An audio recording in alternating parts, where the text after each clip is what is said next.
Hello, everybody, and welcome back to Once Upon an Upside. We are here today to talk about our 4 February movies from Uptv. I am your host, Jess, and I have Kari with me today. Hey, guys. Good to be back. So let's just jump right in with our first movie, which was Made for You with Love, starring Eddie Ganem and Brendan Zub. And so this movie centers around these characters of Amanda and James. Amanda owns a secondhand dress store called Made for You with Love, as the title suggests. And James is a photographer. He used to do wildlife photography, but now he's into the wedding business and he's a bit of a cynic. Is a cynic, but he's a photographer. And you just get the impression that he's going where the money is right now. Not that that's his preference, but that's his need, I think. Right? Yeah. At least that's what we're led to believe in the beginning. Right. Yeah. And so he kind of comes across, well, he first meets her at a wedding, but their lives really intersect when his boss, Renee, which Hallmarkies should recognize this actress, Karen Holness. She is in so much Hallmark. She is everywhere. So, hi, Karen.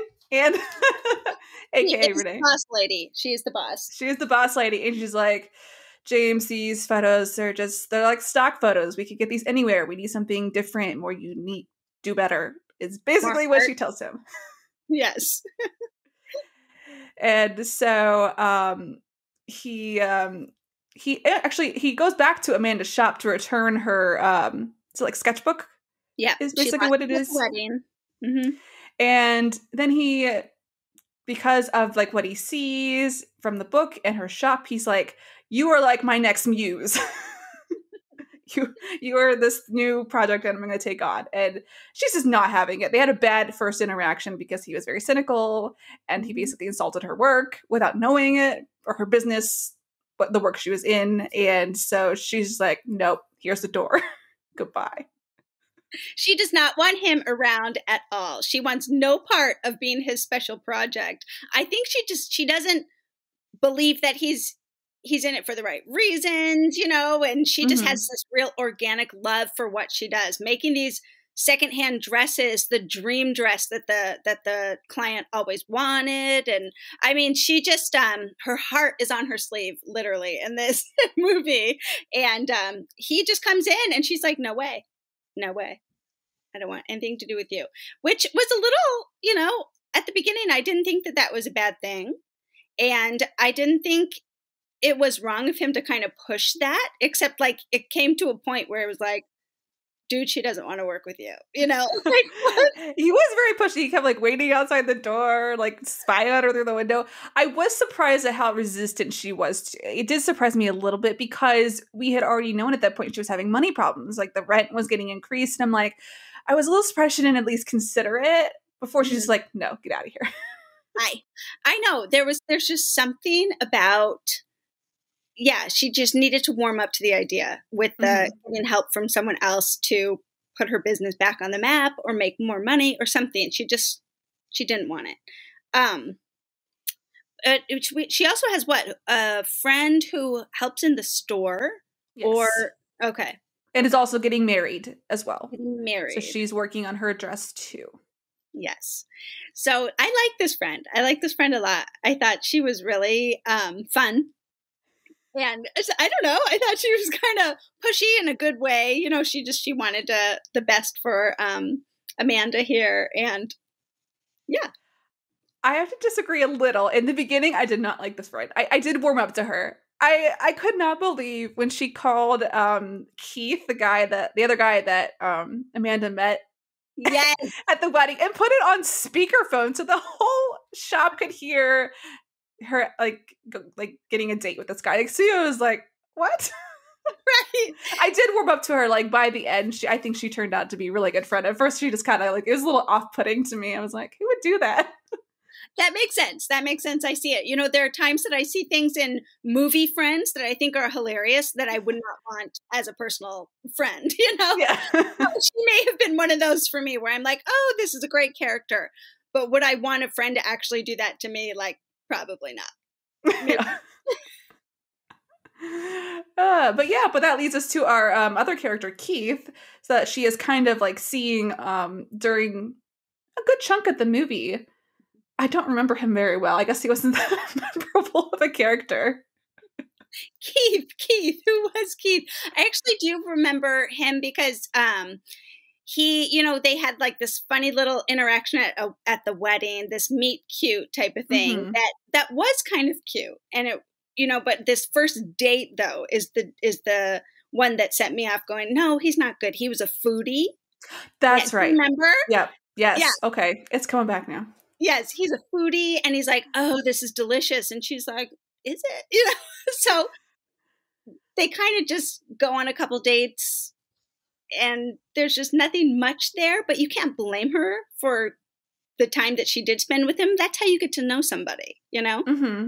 Right. And they did connect over like the fact that she had been engaged and he had a similar experience, right? They connected over something like that. Yeah. I think they did. I mean, it had potential until it didn't, and that's how it goes. Mm-hmm. Exactly.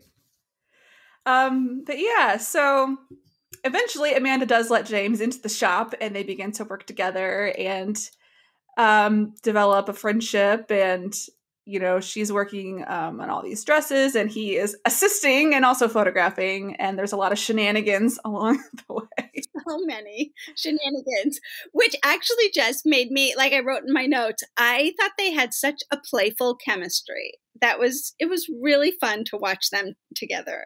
And it didn't take me long before I realized I really love her. Like this Amanda character, I thought she was great.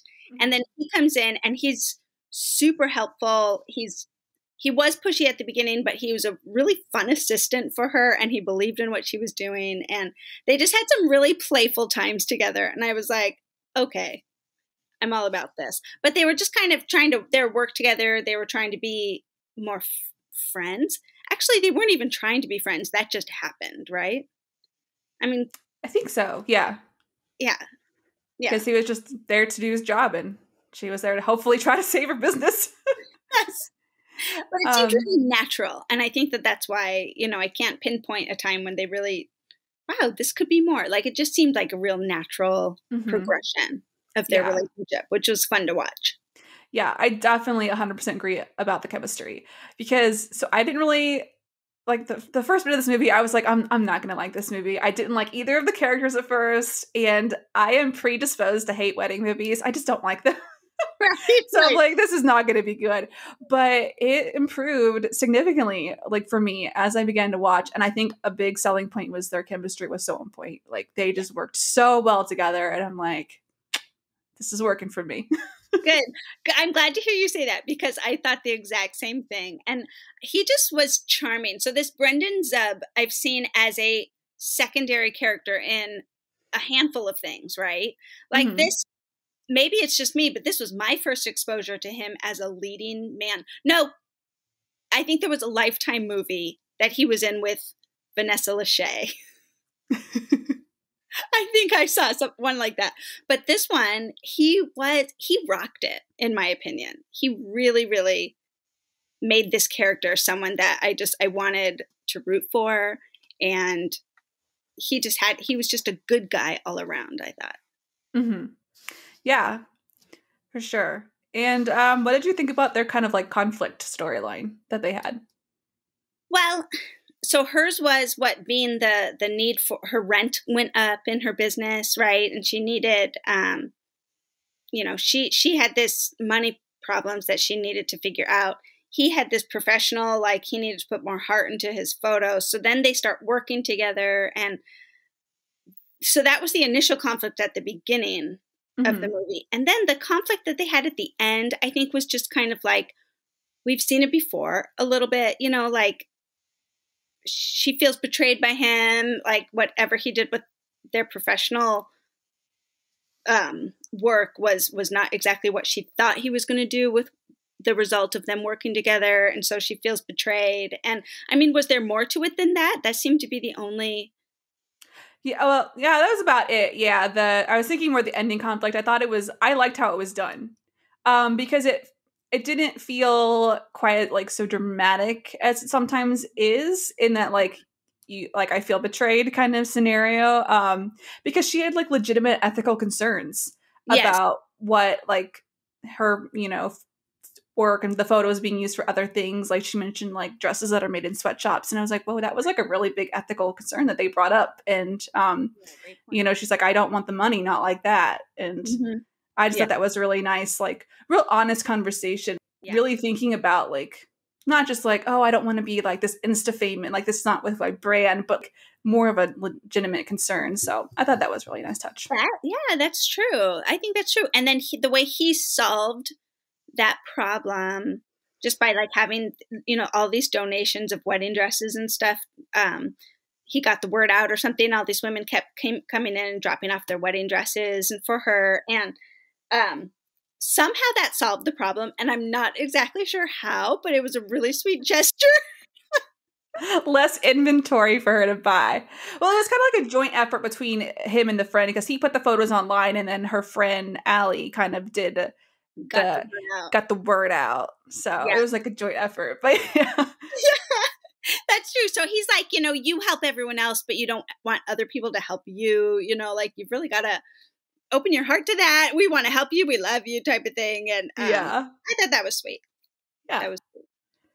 Yes. And then all is well. They end up together, obviously. And we get a little 1 year later ending with her trying on her wedding dress, which, you know, obviously means they're going to be getting married, and Allie is pregnant. So it was so cute. It was a really cute ending, I thought. Yeah. I'm all about the 1 year later endings, actually. I want to see that epilogue. I want to you know, see where they go. So I love it. I'm 50-50 on them. It depends on like if I feel like they cut corners with it. I'm like, maybe like, oh, I wanted to see that, or that could have been movie 2. Like, you know. Right. That's true. That's true. So, but yeah. So how did you rate this one overall? I really liked this movie. I am going to give it an 8 out of 10, actually, and that's high in my book. I think any higher would be too much, because there were things that I didn't enjoy about this movie. But the chemistry just was off the charts for me. I really loved not even just the chemistry, but both of them as individuals, which was a plus. I really liked them as individuals. I worked in a bridal gallery after college, and I sold dresses and dealt with brides and mothers of brides and mothers-in-laws. And it was really fun for a time. I couldn't imagine making a career out of it, but so that was really kind of fun for me, just to have that nostalgia with this movie. But it was playful. It was funny. There were some really funny parts to it. So I give it a 8 out of 10. Very nice. I was pretty similar. I was a little lower. I gave it 7 out of 10. Because at first I was not feeling the movie, but hey, it got me from thinking I was going to hate this movie to a 7 out of 10. So it's a job well done. Yeah, I agree. Job well done movie. If you could like take my preconceived notions of like, no, this isn't going to work, and change them. But yeah, I mean, I think for me, the chemistry, like we talked about, it was funny. And also something that really stuck out to me is that this movie had some really good music for the montage scenes. Great. I mean, usually I don't really pay attention to the music, but I was like, man, it's got some like nice jam like going on here. I like that. I mean, this would be one that I would recommend to friends and family. Like, hey, watch for this one when it comes up back on the Up channel or something. So, yeah, 7 out of 10. I think is a good score from you, Jess. Yeah, from the wedding cynic myself. Exactly. But yeah, all right. Very good. Let's move on to the next one. Sincerely yours truly. This one stars Haley and Josh, played by Marshall Williams and Natalie Hall, both very familiar in the Hallmark world. Natalie was just in a movie this past yesterday. Yeah, as of the day we're recording, in Fit for a Prince. So yeah, we should all be very familiar with them. Mm-hmm.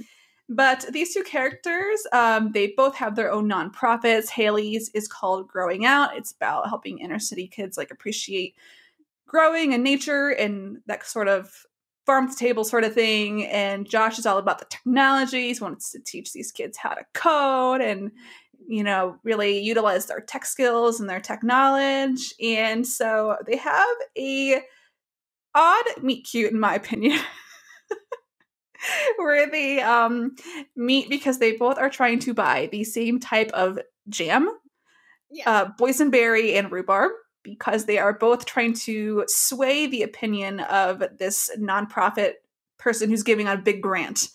They want to kind of edge it in their favor. And so they're like, yes, this person in charge of the grant, this $250,000 grant, I believe, really likes this jam. So we both really need this jam. And Haley gets there first, and then Josh tries to invent his way into getting the jam from her. What did you think about all that? Well, I kind of thought it was funny. First, I was like, I think I need to rewind this because what did I miss about the jam? Like, I missed that it was the favorite jam of the grant giver. I'm not sure they even told us until later, actually. Maybe just later, but I was like, whoa, this jam is really important, and I missed something along the way, but I guess I didn't. So I thought it was kind of funny. You could tell at the beginning of this lie that is coming out of his mouth, his sister has had a really tough week, and then he changes it. My sister's sick, and she catches it, and she's like, is she sick or did she have a tough week? I mean, I just thought they had some really witty banter back and forth. They're kind of fighting all of a sudden, and I thought that was funny. Yeah. It was comical. It was comical. I was just like, yeah, I think part of it was we did not understand the significance of the jam. And it's like, why does it matter? I was like, oh, this jam, it's super important. And then, she sends the gift off and he brings it. So, okay, so they had two meet cutes. They meet at the jam place, special jam. And then they meet at the rented office space that is kind of a community office space that the girls now rent because they need a better space for their nonprofit, I guess. It's like a requirement to have an office space, and they were working out of her home or something. Yeah, and they were like, oh, we need one. And so they kind of get one. It's kind of expensive, but they're going to make it work because they want to get the grant. So then he sees her and he's like, oh no, it's that girl from the jam place. So their second meet cute. That one was so funny. Keep going. Okay. So they're in the break room or something. And she's like, oh, how's your sister? And he says, she is expected to make a full imaginary recovery. And I just laughed out loud. I thought that was a great line. Oh, I laughed out loud when he was shrinking down so she wouldn't see him. And then he accidentally kicks the file cabinet. Oh my gosh, it was great. That was so funny. That was great. So we established that they have this little contentious relationship, but they're also a little intrigued with each other, and they're funny. So, I mean, right off the bat, I have high hopes for these two as they get more screen time together. Yeah, they had this very fun, playful competitiveness the whole time. And I think sometimes that can come across as childish or annoying, but I didn't think that's not how it was for me watching this. It felt like a very almost fun sitcom humor of how they played it. It was a little over the top, but in a fun way where you're in serious life, people probably would not be like this, but no, I totally agree with that. I totally agree, because then you start to see them even as their professional relationship here. They don't work together. They're competing for this grant, but they actually start to really respect what the other person is doing. Mm-hmm. And I thought that was a really cool, fresh take on we're competing for the same job type of thing. Yeah, exactly. They had that moment. I think it was in the break room area where they really just I respect what you do, and this is it's a good thing. And it was oh, that's so cute. I have to say though, I was very surprised. I was sure by the end that they were going to combine forces into one super nonprofit. Me too. That's not what happened, but I was totally sure it was. I was like, they're going to combine, they're going to present something together. Say, I think we can do this, gardening thing and this online thing together. But that's okay. That's okay. Yeah, the coders can help make a program to help the plants. I don't know. That's hilarious that you thought that. I thought the same thing. So that was kind of fun. So if we jump, I want you to take us back to the beginning here too. But at the end of their working relationship, when they start to realize they like each other and they're not competing anymore because the grant thing is over, and I actually think they played that so well that it was so believable at the end. Like, yeah, they can jump right into a relationship to me. And sometimes you can't. Sometimes it's this big leap of faith that they're asking the audience to do. But right. But yeah, it was very smooth transition. Right. So I thought that was great. I thought that was really fun. Their working relationship together was great. Yeah. Yeah. And so they have this big competition. That's like the big storyline of we're both trying to get this grant, but there's a secondary storyline of that, Haley's business partner, Lisa, she finds in Haley's condo this old box of love letters, and they belong to the person who owned the condo before. And so they're all signed from the techie poet. And I think it's pretty, I mean, at least for me, it was very obvious. Like, it was Josh. Like, at first I was like, well, maybe it's a relative. Like, I kind of thought that maybe, but I was like, no, it's going to be Josh. Yeah. I needed hints, though. I needed hints to see, like, I was like, how old are these letters supposed to be? You know, are they, I just kind of couldn't tell at first until they were talked about this techie poet. And I thought, okay, these are modern day letters. This could be a young guy. It's not like her grandma and his grandpa, you know, or right. something. I was kind of wondering, like, maybe that was going to be it, because there was an episode of Signed, Sealed, Delivered where we have these letters, and the postables think that they belong to this couple, but it's actually like his grandfather or something, because they had like similar names. I don't know, but so I was thinking, like, in the back of my mind, maybe that's where they're going, right? But it wasn't. No. And you know what? All of a sudden, she's reading these letters. She's kind of conflicted. Should we be reading these letters? And and Lisa's like, oh yeah, of course we should. You know, you gotta just get into it. So she reads these letters, and we hear some of the content. And then all of a sudden, one scene, he starts reading the letter, like his voiceover. And I thought, oh, obviously these are Josh's letters, but from what? From when? What is this story? And it really, really made me curious. Like, okay, I need answers here. Right. And so, she begins reading them, and the friend's reading them too. The friend's a little more emotionally connected to these letters. We see her with the tissues a lot. But in the final envelope, they find a ring. So it was the engagement ring that the recipient of the letter, Marisol, had. And obviously so I guess the point with the letters is she left without a trace and just vanished. So nobody knows what actually happened to this woman, but they found the ring that Josh had given her. Of course, they don't know that it's Josh yet, and decide to give it back to him. And that kind of starts this communication.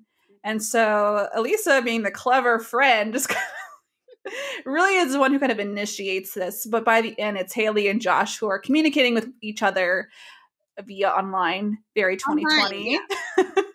Not realizing it's each other.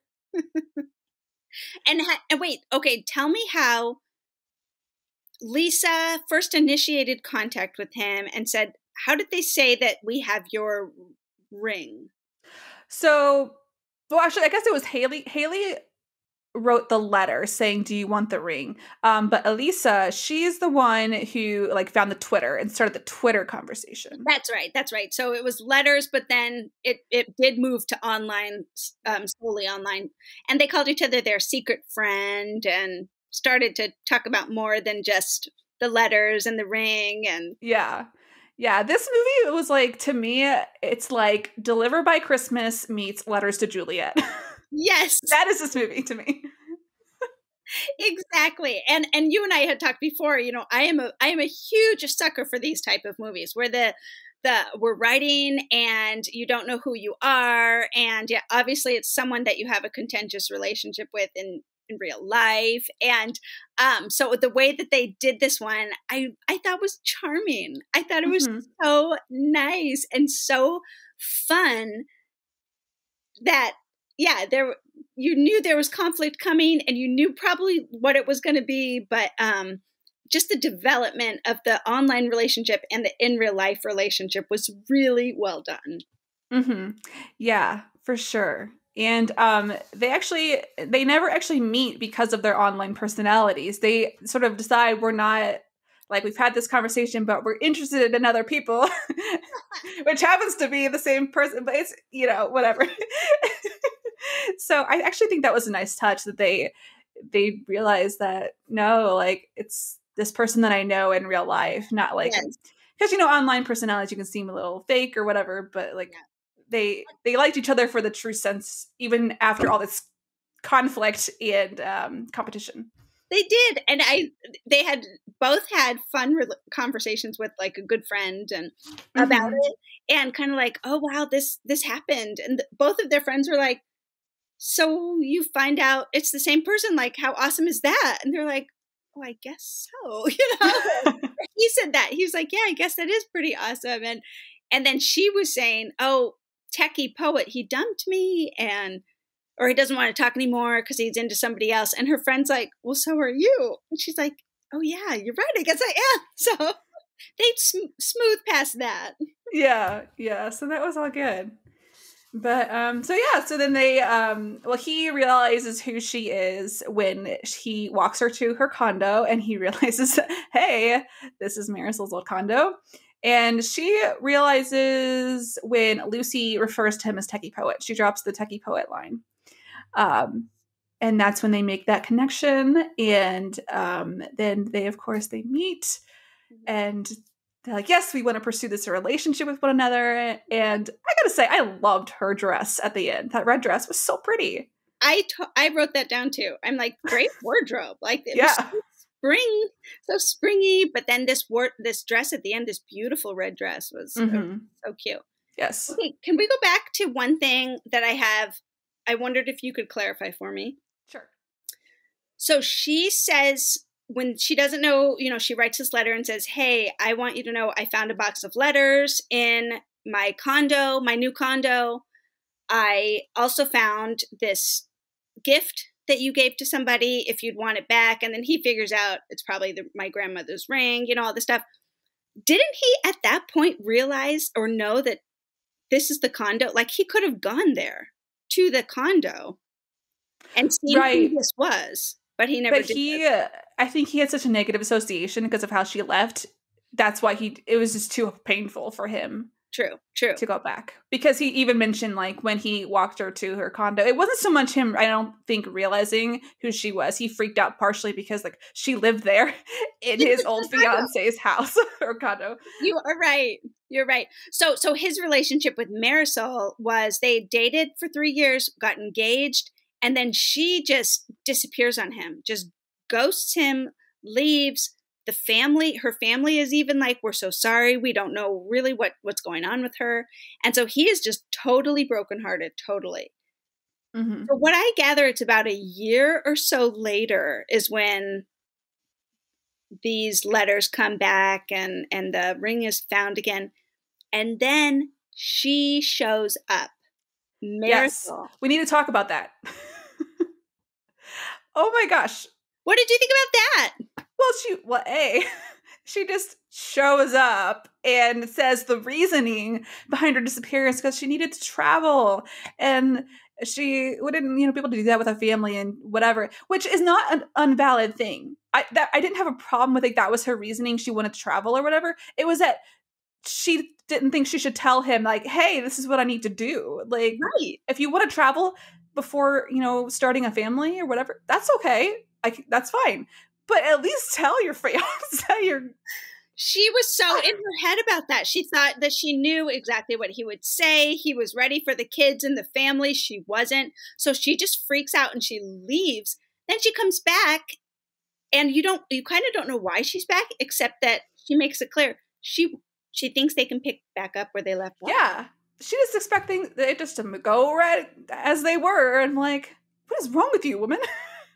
And you almost get the sense like he would have done it if he hadn't met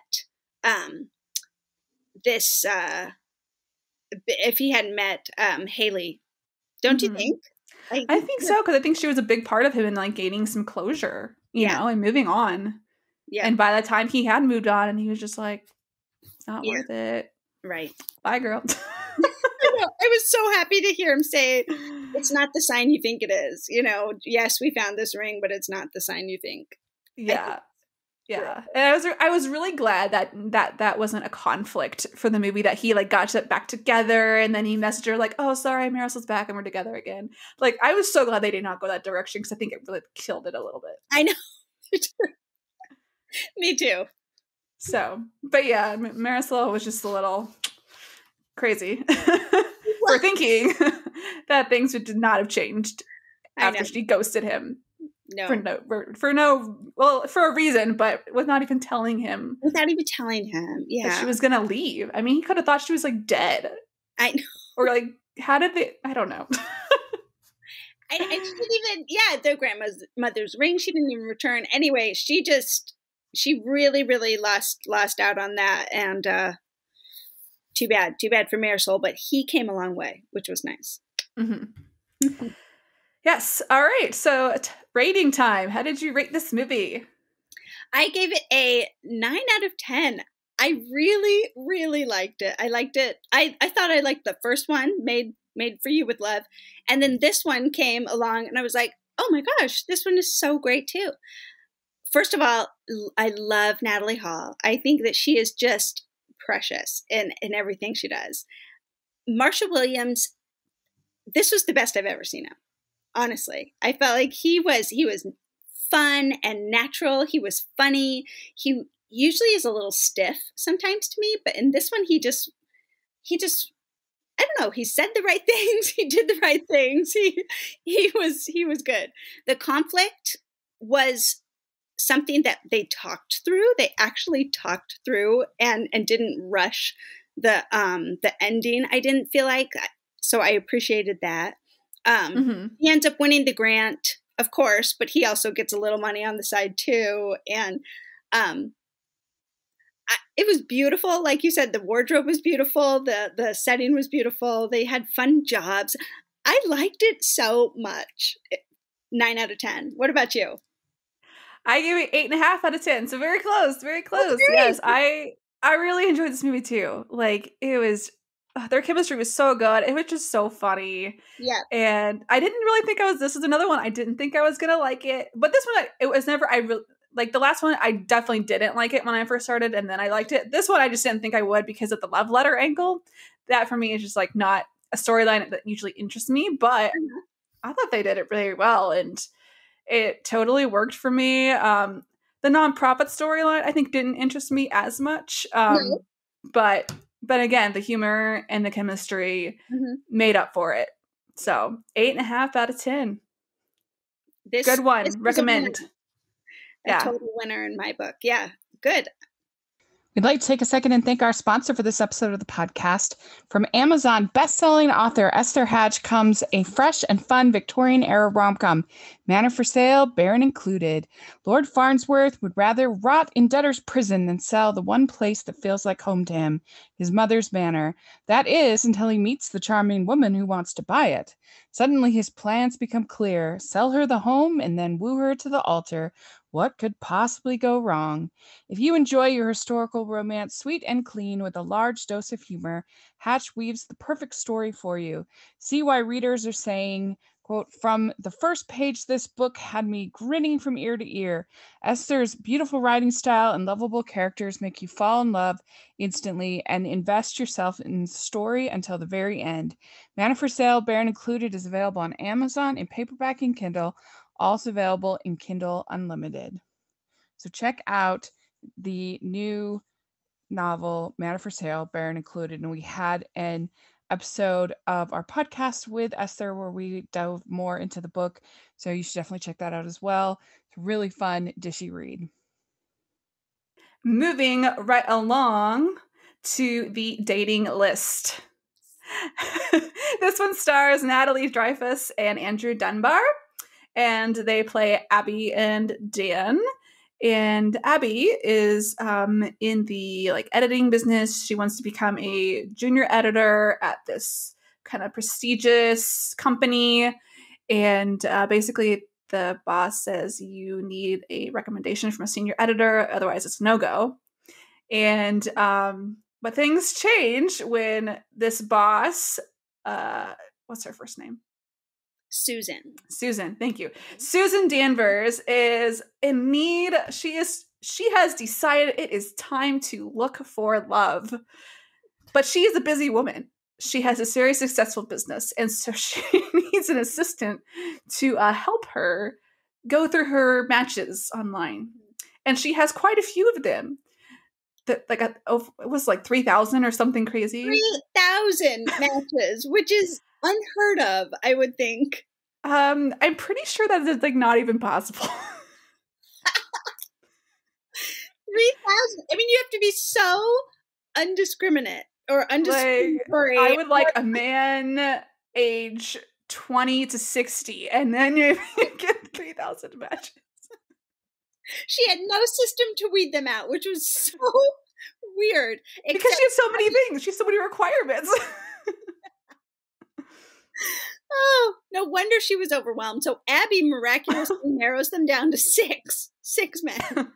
Yes, because our friend helps her with a program to just nix that all out and take all the legwork out of this. Yeah, thank goodness. Oh my goodness. So yeah, that's like the main storyline for Abby, like getting her foot into this company. But then we have Dan, and Abby and Dan first meet at this like deli bistro kind of place. Again, another meet cute I found a little odd because they both show up. She's kind of late for her interview with Susan, and they're both trying to order at the same time. And I'm the like, exact same time. Who does this? And they keep going. Like for a very overly extended period of time, and I'm like, okay. And did you notice the cashier was the friend from the first movie? Oh, how funny! No, I did not notice that, but I noticed the cafe was the same cafe from the Bacon movie in January. Really? Well, see, look at all these connections. We're just finding them everywhere. Yeah. But yeah, so they meet and they have to like go through their orders because the cashier is like, I don't know, you guys sort it out. Here's everything you asked for. And so they have to pick apart all their food. And then in the meantime, as they're sorting food and stuff, they kind of have cute banter, kind of fun banter. But she realizes she's late. She swoops up these manuscripts that she had in her hand. Well, we find out later they switched manuscripts. So this important thing that she had in her hands, he actually had now in his possession, and she had his stuff. So that was the whole hullabaloo of that was like, okay, there was a reason for this. They got to meet again. Yes, because she ended up with his friend's book, and it was like the only copy in existence because technology has failed the world. Only copy because a writer-artist is going to do what he does and make one copy, I guess, on this thing. So that was a funny part to me, honestly, when they run to the copy shop. And she's like, Kinko's or whatever it is.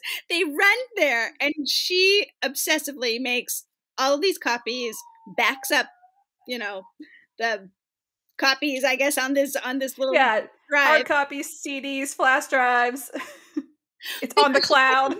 She couldn't fathom the idea that this was the only copy. And she had marked it up. She had read it. Yeah, she started editing it. She edited it. But she loved it. She did love it. She thought it was a winner of a book. So that was kind of cool. Yes. So yeah, so that's how they kind of get their start. But so Dan's big thing too, his kind of storyline is that he is actually a author under the pen name of Dexter Hayes, and she of course does not know this. Nobody knows. Is one of those where this author is not known to anybody who he is. He's a very mysterious person, but he has not produced a book in it's like 2 years. And Susan, who is like his a publishing company, I guess, that represents him, is like, yo, I gave you an advance. I need a book in return, which is very valid. Like, I totally understand. Like, hello. Totally. He's under contract, I would think. Yeah. He has so many privileges, I think, or so many graces from them, because he's like the big seller, right? He's the big name, the big seller, all this mystery around him because no one knows who he actually is. So it's worth it for the company to keep him on. They just really want to put the pressure on him. Right. And the thing is, he has the book written. He just doesn't like it. He's just not satisfied with it, which I kind of understand. But I also kind of like, dude, like, just give her the book. Like, it's not like you can say it's a first draft. Just like give them something. Right. You're like throwing yourself under the bus here. But anyway. Right. Exactly. So then Abby, along with this, she gets this temp job from Susan, which a special project, finding her a date, finding her a guy to date. Finding her love. Yes.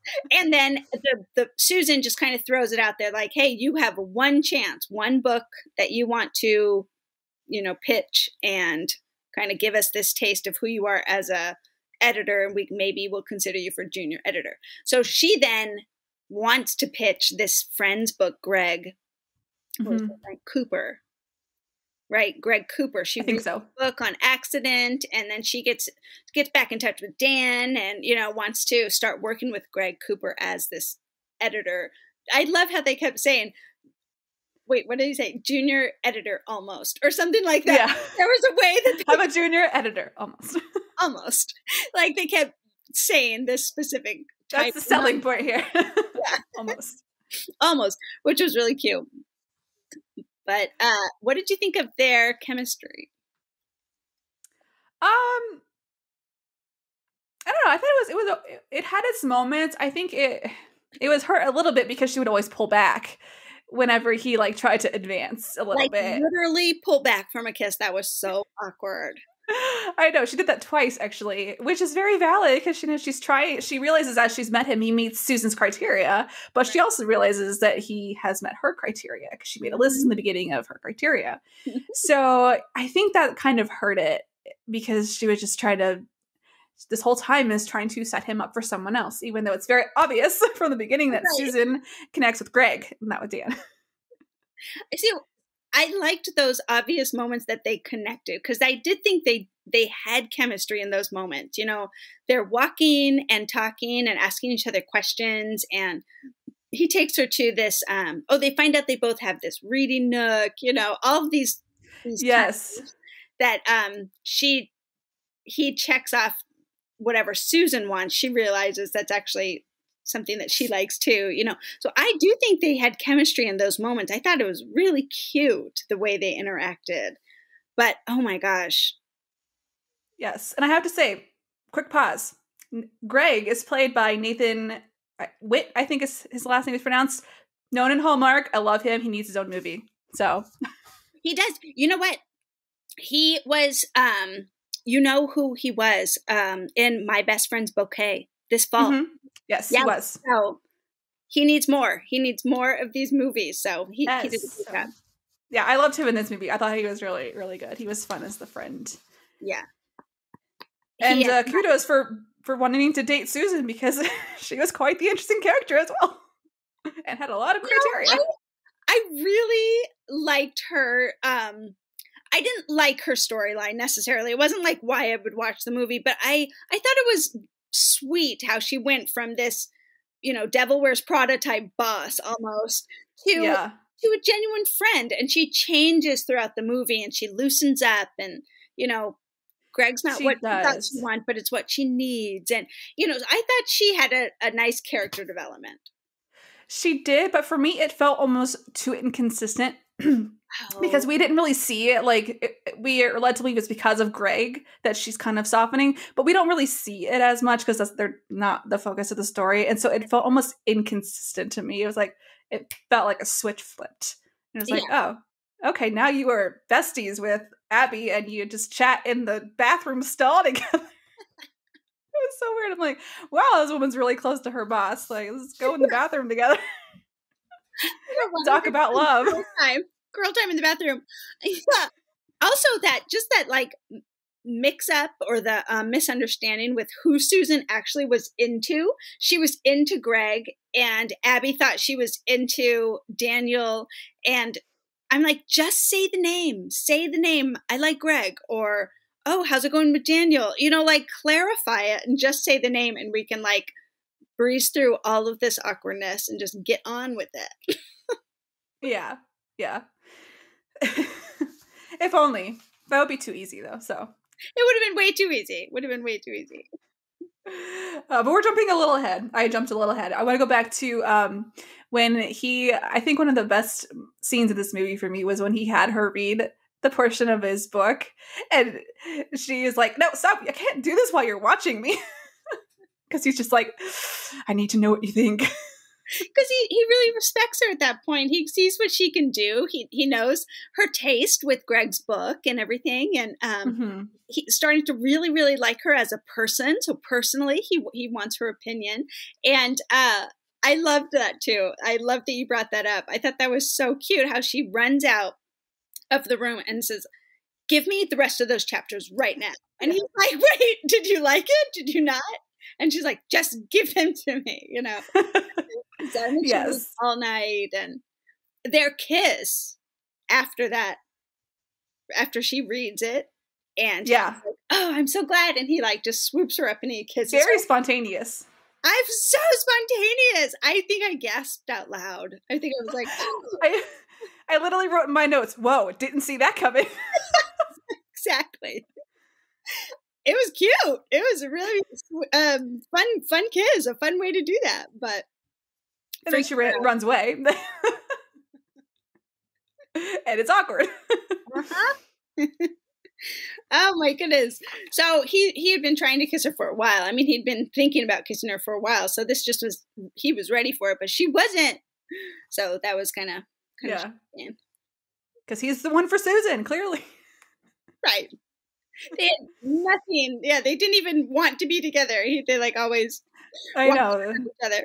So they're totally off, not on the same page. And he brought up some valid points to Susan, which she like kind of reconsiders later of like how the business is run and kind of some unethical practices they were doing. So again, we have some of this thing where like some real points of conflict of ethics coming into play that are really nice to kind of see. Yeah, that's true. Go take it a little deeper, take it a little further, and kind of wrestle with some of those serious things that people wrestle with in their job. Mm-hmm. Absolutely. So flash forward back to our bathroom scene.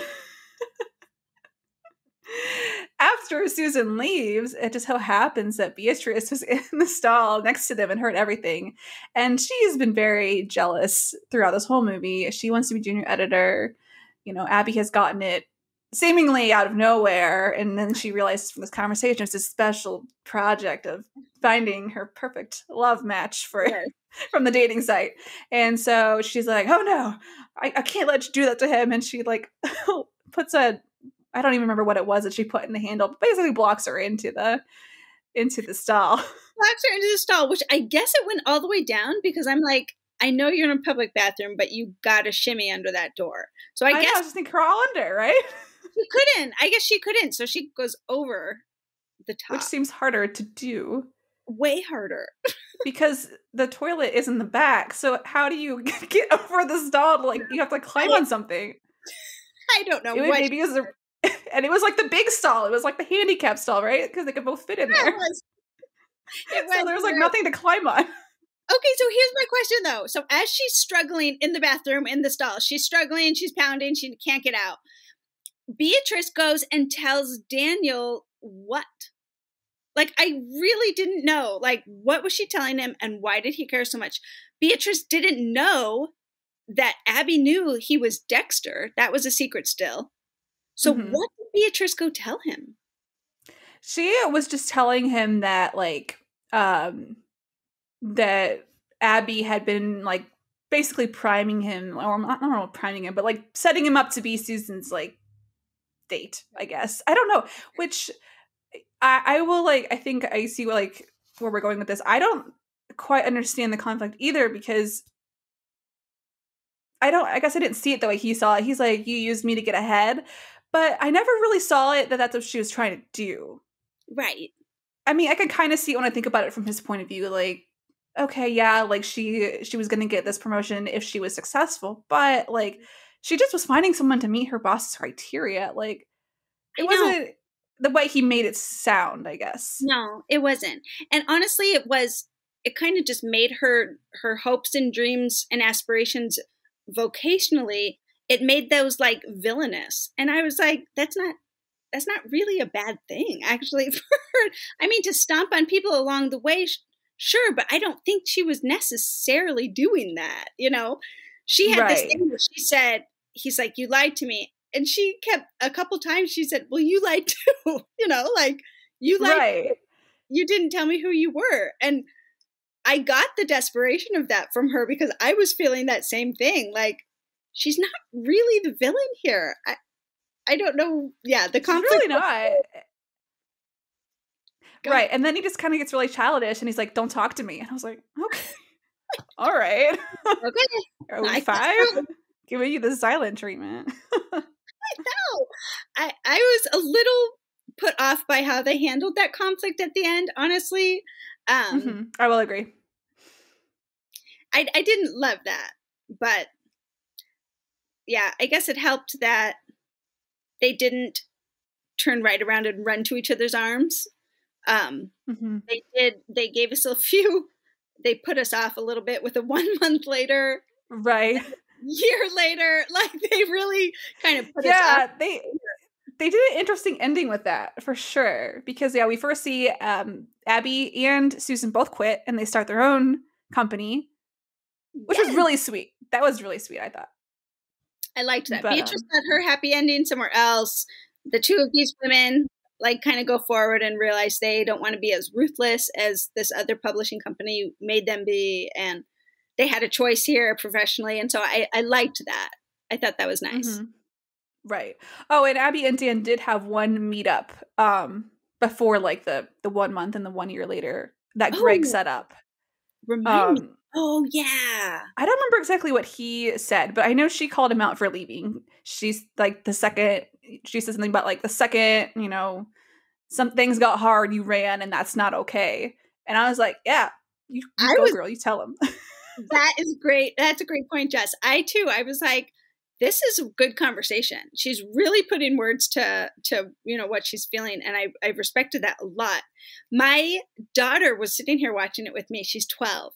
And he said this phrase. He said, she's perfect, like 6 times in the movie, practically. And every time he said that, she would be like, why is he saying that?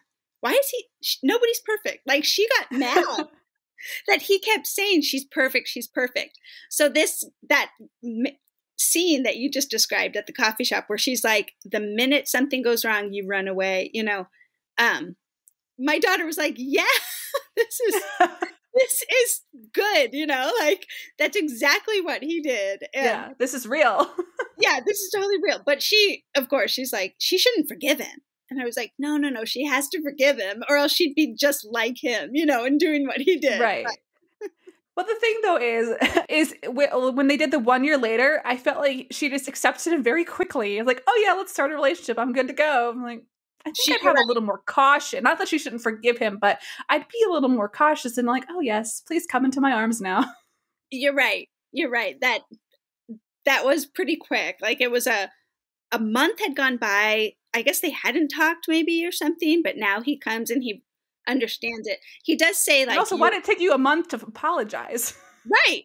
But he does like say, you're right. You were right. That's what I did, and so I was glad to hear that from him.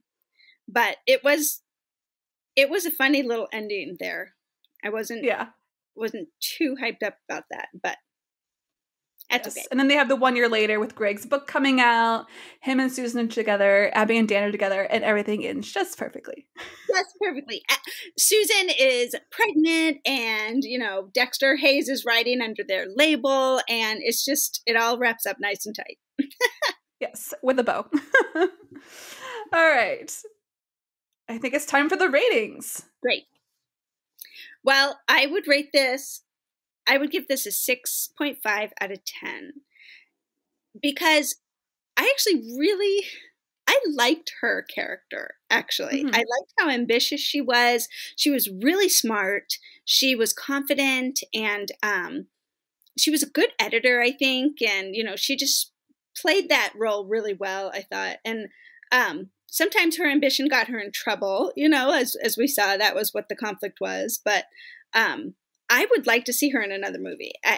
I thought she did such a great job. This leading man, they had some sweet moments together. And so that was fun. I didn't hate it, but I don't want to give it too high of a rating because there were some things I just didn't love. So 6.5 out of 10. Yeah, I'm pretty much right there with you. I gave it 6 out of 10. I'm always just like a little bit lower than you. I know. I have a little bit of this optimism that I always want to rate them higher than. You give them all just a little bit more benefit of the doubt than I do. I do. But yeah, I agree. Like, I wasn't super invested in the story, especially like some of the plot points. The storyline just didn't quite work for me, but it definitely had its moments. And, it did have some fun comedy in there and some cute moments that were good. So yeah, 6 out of 10. We're doing pretty good here. We're doing pretty good. much on the same page. I know. This was a pretty good month for movies. Until no, I'm kidding. This last one, we'll see how we do. This is going to be the one we totally disagree on.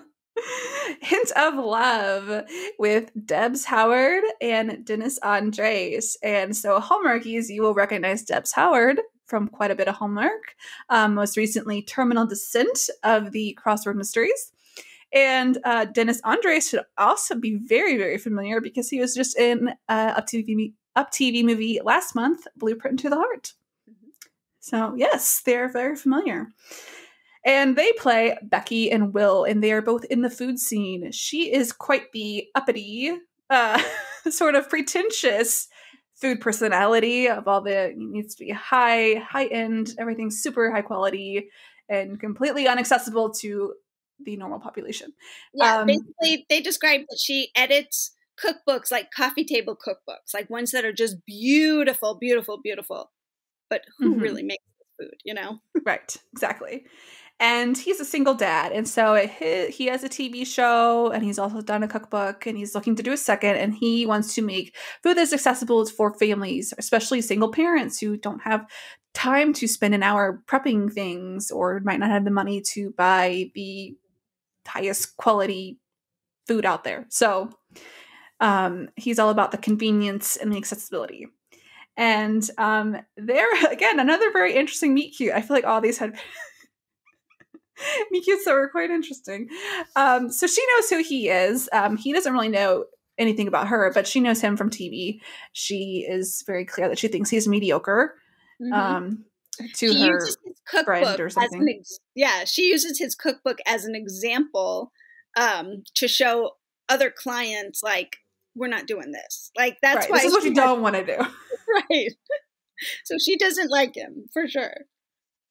And she's dating a food critic named Robert, and she's waiting for him at this restaurant. And in walks Will Fryer, TV personality, and he is immediately recognized, and all these people want pictures with him. And so she takes the photo very unwillingly for him. And he's like, he's trying to chat her up, and she's just like completely not having it. Totally cold shouldering him. Yes. Like, she's pretty icy to him. So icy, you can tell that she thinks, he's beneath her. He's beneath me. Yep. and he's kind of like, he's thrown by that a little bit. Like, he doesn't really know why, So, right. Anyway. Again, he doesn't know her or really know that she knows anything about him. So it's, pretty cold meeting. She has her dinner with Robert. We see that her and Robert are very similar. I mean, Robert is just her equal right away. You could tell he's this food critic and he really likes how sophisticated she is. And he really likes the work that she does and the high end, French food type of thing that she does. And he loves that. And he thinks they're right on the same page. And so does she. She thinks it's it's a first date.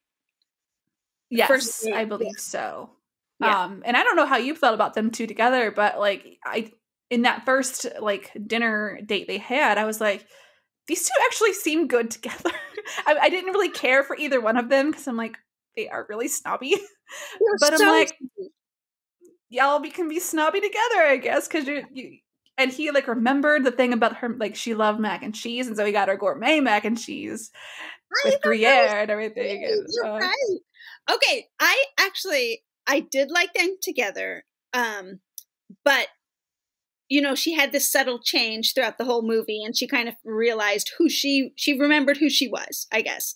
You know, she was kind of playing up to this sophisticated role that she had to play at work, but then she could really let down throughout as the movie went on. And I just thought they were together too long. Through like they broke up like in 8 minutes left to the movie. You know, they realized yeah, like, that's I'm not true. feeling this. He said, I'm not feeling this. And, you know, I was like, you're just together way too long for me here. Mm-hmm. Especially because she developed at least midway where she started to change, and you could see that her and Robert were just like not on the same page anymore. Right. So, totally. Yeah. Yeah. Yeah. Okay, so real quick, to end this date, this first date that she had with Robert, and then she comes out to the valet parking. He leaves, and now she's standing there again with Will Fryer, and he like, you know, they're kind of looking at each other again, and he's like, so, you know, good date? And she's like, yeah, not that it's any of your business, you know. And he's like, well, have a lovely night, a pretentious woman who doesn't like me very much, or something like. Yes. He just laid it out there. He was funny to me. I really, really liked that character, Will Fryer. Yeah, he was just so laid back and easygoing. And I wrote that exact line down. I'm like, that was hilarious. Me too. Oh, my goodness. But yes, so they definitely don't hit it off right away. Yes. Mostly due to Becky. But we do learn very early on they have this connection with kind of both having Southwest roots, and that's going to be the inspiration for his next cookbook. Mm-hmm. But his manager Stevie is like, dude, you need some help because people are mocking your cookbook, and so we need to work on your image. And that is how Will's little cookbook project ends up in Becky's lap. And she walks in, realizes what's going on, and pretty much laughs in their face and walks back out.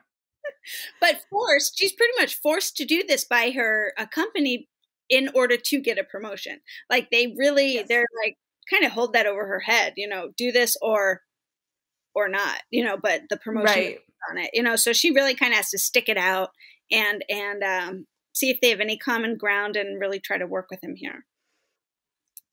Now, I like his cookbooks. I mean, I never knew what was in it, but the whole philosophy behind it and the idea behind it, this, you know, this busy parent, especially a single dad, he had this great backstory, you know, for how all of this developed. His wife passes away. He has a 2-year-old son. He doesn't have time to do this stuff. So he starts blogging, you know, and then ends up becoming kind of famous through the blog, and then this TV personality. Like I thought he was so great, and what he was doing for single parents and was awesome. And so any like thing that she said, you could do this better, you need fresh produce, like all this stuff. I mean, I thought he had a good argument to come back every time, you know? Yeah. I don't have time to go to the grocery store there. I got to use this canned stuff. I could see it. Yeah, and it frustrated me a little bit that they both couldn't realize they needed to meet in the middle. I mean, they did eventually get there, but I'm like, okay, like you're here because you need to elevate, so you have to give a little. And she has a point, like some of these things, fresher things are better for your child, and maybe some small adjustments can enhance the flavor. Right. And she's like, also has to realize, he does not have the hour to prep all his food. Like he's got a hungry, whatever, I don't remember how old the kid was supposed to be, what they actually said, but you know. Yeah. An 8-year-old. Hungry 9-year-old. They said 8-year-old is what David was by now. So yeah.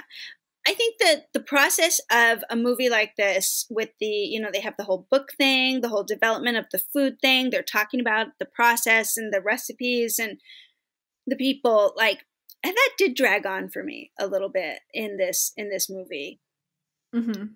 I don't know what you thought about that. If it was necessary to do all of this in detail like they did.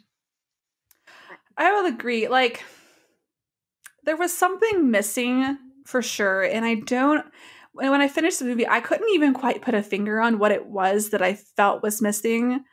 But yeah, I agree. It definitely was slower, and it just needed something. It needed a dash of something else. Wait. Not a hint. It didn't need a hint of love, or it needed a dash of love. Yeah.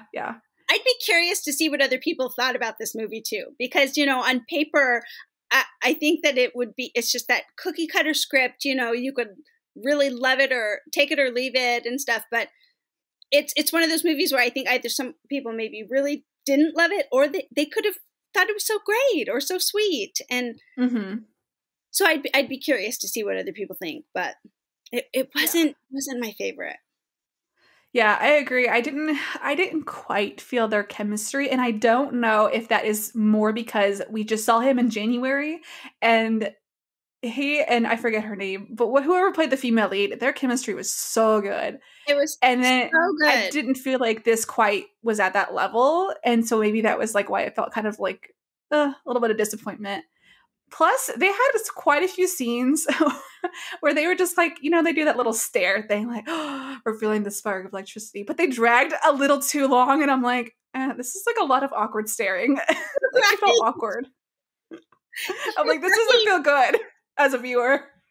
This feels weird. Stop looking at each other like that. Stop, like as soon as you realize your hand and her hand are on the same pencil, like, move your hand. Don't. I know. That's the exact thing I thought. I thought the exact thing when I saw that. I'm like, if I would like accidentally touch someone, I'm like, oh, sorry. Like I know this is a romance movie. No, that was just like a little overdone. I totally agree. They didn't have the chemistry I wanted them to have. And it was a little bit of an opposite attract, but they also kind of found out they actually have a lot of things in common, What carried it for me was him. This Dennis Andres, again, I really liked him last month. I really liked what he did this month as far as his acting, his character, his humor, and the way that he really tried to connect with the actress and her character. I liked him a lot. I wish I liked them together. I wish I liked the storyline and the plot better. I wonder if they had made them less opposite. Like, I almost felt like she was just too, she definitely redeemed herself, but she started out as such an unlikable character. So unlikable because of how, like, snobby she was, and I wonder if that hurt, like, the image, like, by the end, we're still not, like, feeling we love you as a character. Even though she did change. Like, it happened, but I'm like, you left such a big impression from the beginning. She did. Of, like, the Ice Queen. He, bless his heart, was so sweet about it, like, he really, like, drew her out and this dream that she had and really challenged her on that. And she was helping him, sure, but he was really helping her. And he just kept seeing the good in her that I kept going, okay, wait, where is it? Okay, wait. Oh, yeah, he likes her. I should probably like her by now, Yeah. What's going on? So anyway, maybe that's the big thing in there that would have helped is less is more in the beginning. I know. With her character. But I mean, she does eventually change. Robert doesn't quite change. Although I have to say, like, when they had that scene with the taste testing and everyone's just kind of like, I thought Robert was pretty kind until he went outside and opened his mouth, but he was pretty kind in how he phrased it. It's on par. Yes. Usually food critics are pretty blunt. And he's like, he kind of like, minced the words a little bit for him. He did. He could have gone full on Simon Cowell there, but he didn't, That was atrocious. So it did bother me a little bit that she never cooked in an apron. And she always cooked in these beautiful blouses. I was like, put an apron on. You are dealing with mole and red sauce. Yeah. Get an apron on. I thought you were a serious cook. But right? She was. Can't be all willy-nilly in the kitchen. Come on. Yeah. Yeah. yeah, but then she starts having some conflicts with her boss. They move up the deadline was the first thing. They had to really like amp it up. But then in the beginning, he's like, this is just not the image we want. And that like really, that's another part of the storyline I think didn't work for me because like that was her argument in the beginning. And now you're saying like, why haven't you elevated this to our level? And that had been her point from the beginning was we can't elevate this to our level without like really straying for who he is. So I did love when she was like super like blunt with him. It's like, well, that's a you problem. She just said it back to his face, like, that's your problem. I know that was good. Oh, I think there too is right at the end, she had this sweet friend, this baker, all throughout the movie, who was just a great sounding board. And this friend, all of a sudden, she and Robert like find each other and start dating, I guess, or they kind of they're into each other. I was like, they could have done this for half the movie, and I would have loved it. Like, where was this? Because it came out of left field. I had no impression she was interested in him. It was so weird. I was like, that's such a fun storyline. Develop that. Yeah. And then Becky's just like, hey, he's single and ready to mingle. Here you go. Have my leftovers. I'm all about the food puns. And the friend's like, okay, great. So I mean, I guess it's a good ending for her and Robert then, I guess. But yeah, it was a little out of left field. But yeah, then they have the launch party, and Becky realizes like, hey, like these are not the single dads I invited, because again, the boss just did whatever he wanted, and this too another conflict thing. I didn't quite understand why Will was. I mean, I get he was upset, but I'm like, it's just a party. I mean, don't be that mad about what happened. It wasn't her fault. Like, get over it, dude. He didn't even notice at first, because he wanted to talk to her. He wanted to talk to her about the rent, this lease, and the space that she could do her own restaurant. And then, she kind of is like, "I'm sorry about this party." And he looks around. He's like, "Oh yeah, yeah." Wait a minute. Oh yeah, this is not what I wanted for my party. Oh no. But that just kind of bombed for me a little bit. The little conflict at the end. I'm not very positive about this movie. I'm sorry, but yeah. So I guess wrapping up this movie, Becky quits. She kind of reconnects with Will because she reads his introduction that he changed to really kind of give a lot of credit to her and stuff. And then Will's manager is the one who prompts him to go see Becky, and they eventually, meet up and they make up, and it's all good. They meet up, they make up. It's at the restaurant she just opened. They're kind of cute about it. It's over. Yes. That wraps up Hint of Love. What is your rating? Well, my rating is... I forget the lowest rating I've ever given, but this doesn't take that. It doesn't take that because I really liked his character. I mean, I'm going to go 4.5 out of 10. 4.5 out of 10. That's definitely not the lowest. I think the lowest I've given is a 2. Really? But it was really funny because Amy gave it like a 9. No way. I want to hear, what was that? Well, you'll tell me later. But I don't even remember the title. But anyway. That's off topic, but I was actually a little more generous in this one. I gave it 5 out of 10. Did you? Just a little more generous. Tell me why. What's your half a point more generous than me? You think? I don't know. I think it's because I wanted to like it, because usually I really enjoy cooking movies.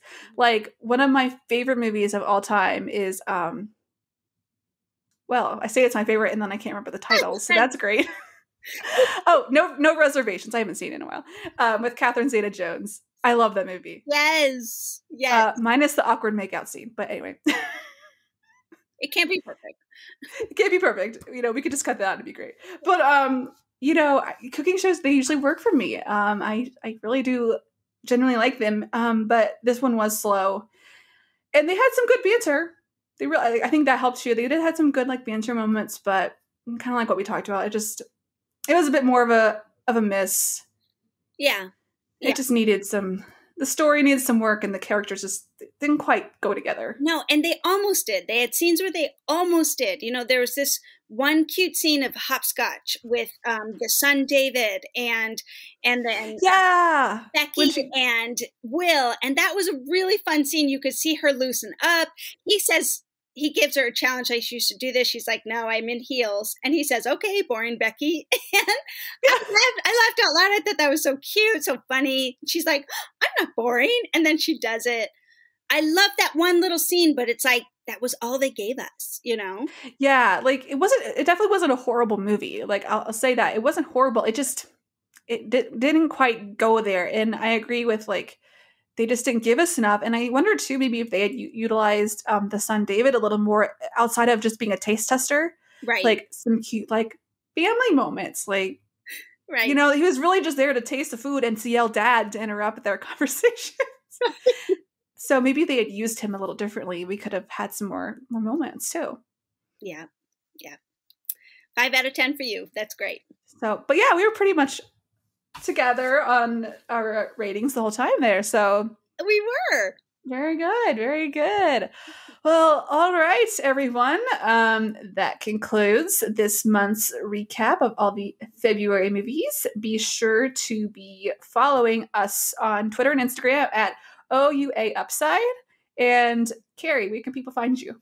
People can find me on Instagram at Hallmark Comics. That's Hallmark_comics. All right. And you can find me at JessBSW blog on Twitter and Instagram. And of course, make sure to be following the Hallmarkies podcast at Hallmarkies Pod or Hallmarkies Podcast across all social media. And we'll be sure to see you next month for the March movies. Bye, everybody. Bye, everybody.